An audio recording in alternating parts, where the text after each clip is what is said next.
Let's make an extra one. Yeah, for the cash flow, cats don't care who they violate. Shooting for the stars with no aim, so the wild stray bullets end up killing kids' mind states when they put hits out like a mob boss on MySpace. So switching gears a bit, the landscape of popular hip-hop and rap, there's no shortage of artists speaking about drug dealing, gun violence, misogyny towards women, copious amounts of expletives, especially the N-word. That's something that you've completely avoided. Yeah. I'm just wondering, when you were starting out, did you feel pressure to be quote-unquote hard?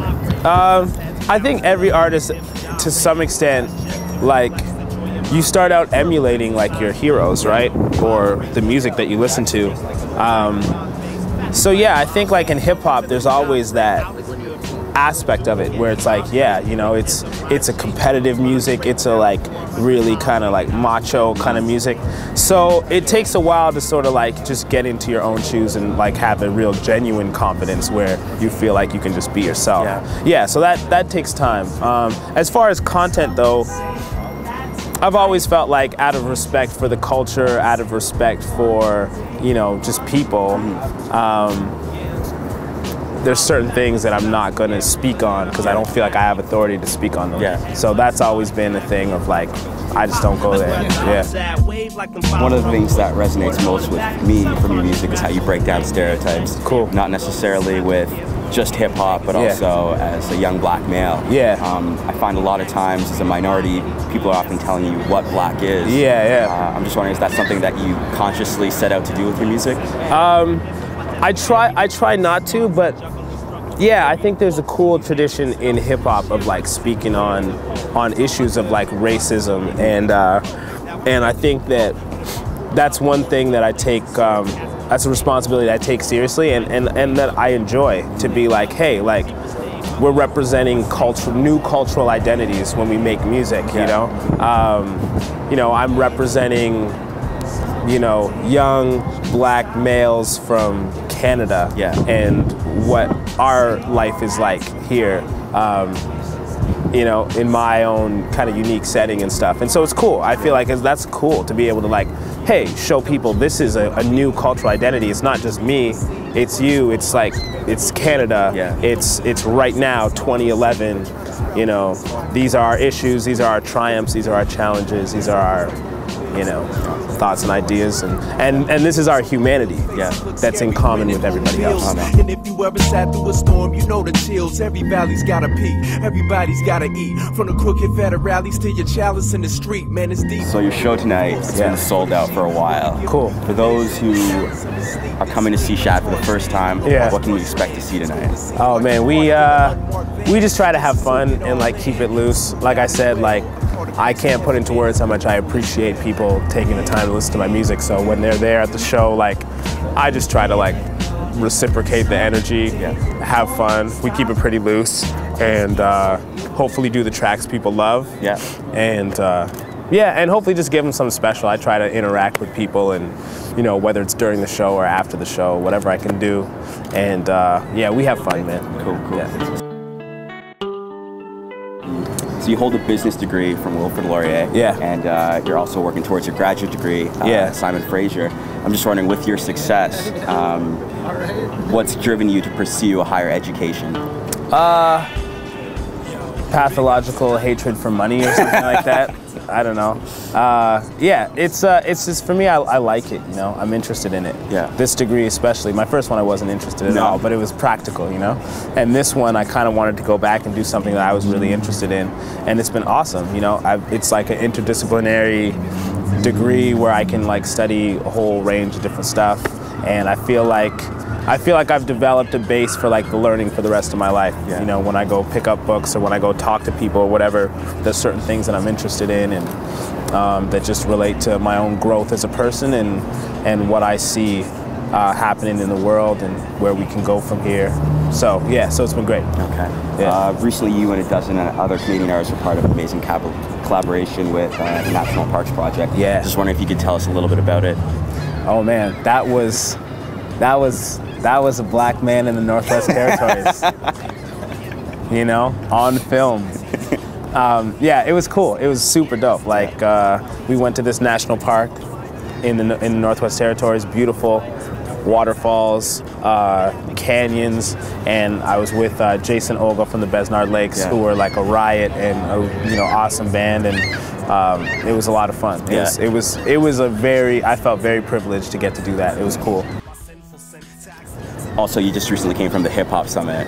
That was crazy. What were some of the highlights for you? Oh, dude. Personally from that. Okay, dude. Backbone Slide with Maestro Fresh West and Chaos. That was like crazy. Was that a dream come true for you? That was like, I didn't even dream it. So, it was like, man, he had the tux, he was rocking the tux. We had some steps, we had some dance moves. Dude, it was epic. Yeah. It was epic. And then the Northern Touch at the very end, because they weren't even supposed to do that tune. Oh, yeah. But like the DJ just ran it and everyone was just, Yeah, it was really, really great.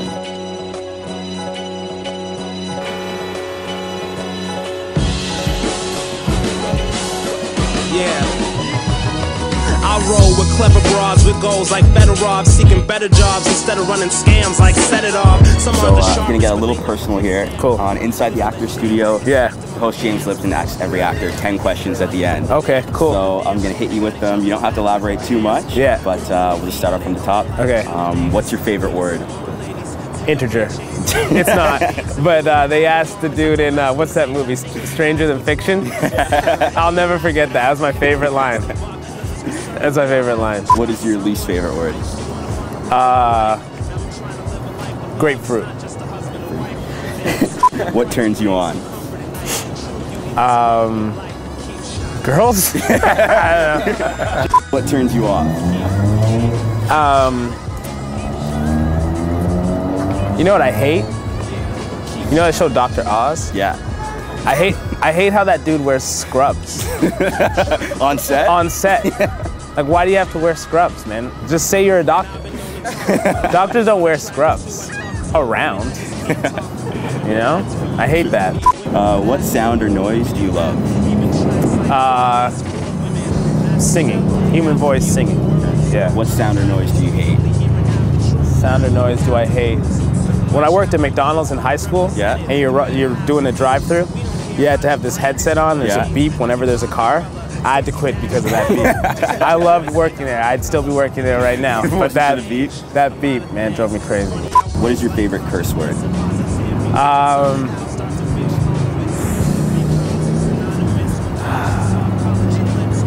Trying to think. Well, I don't know exactly what counts. Anything could count. Anything could count. I mean, balls is always the one that just comes to me just instinctively. When something bad happens, just balls. What profession other than your own would you like to attempt? Would I like to attempt? Yeah. Maybe basketball coach. Okay. NBA coach. Any reason or? Well, just because I feel like in NBA coaching, you're not really teaching the game anymore. The guys are really good. So maybe I would just luck out. Yeah. Just luck out, have a 50-win season, and then, win Coach of the Year. Phil Jackson. Just take over for Phil Jackson. How hard can it be to coach Kobe Bryant? He's good. You just have to be like, man, that was good. Try harder, I think, and we'll be good. Yeah.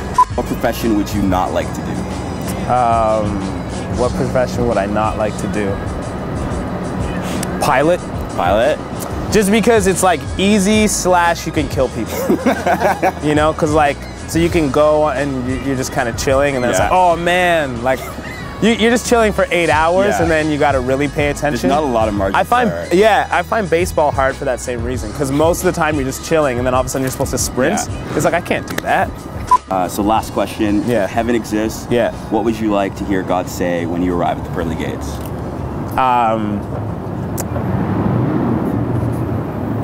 That's good. That's a good question. Just, hey, check it out. What up? What up? All right, that's something like that. Yeah, that's a Goodwood joint. What's that? It is. Nice. Thanks, man. All right, Shad, thanks so much. Yeah, cool. I know you got to get going, but we appreciate it so much. On behalf of Noble Savage and Normal Clothing, thanks so much for being here. No problem, man. Thank you. That's dope. And every guy wanna gonna win, so folks is I and him. The I in pride, they say pride puts the I in sin. Put self at the center, I and I come in, cause I am imperfect. None of us is Iron Man. Please be my third eye when the light gets dim.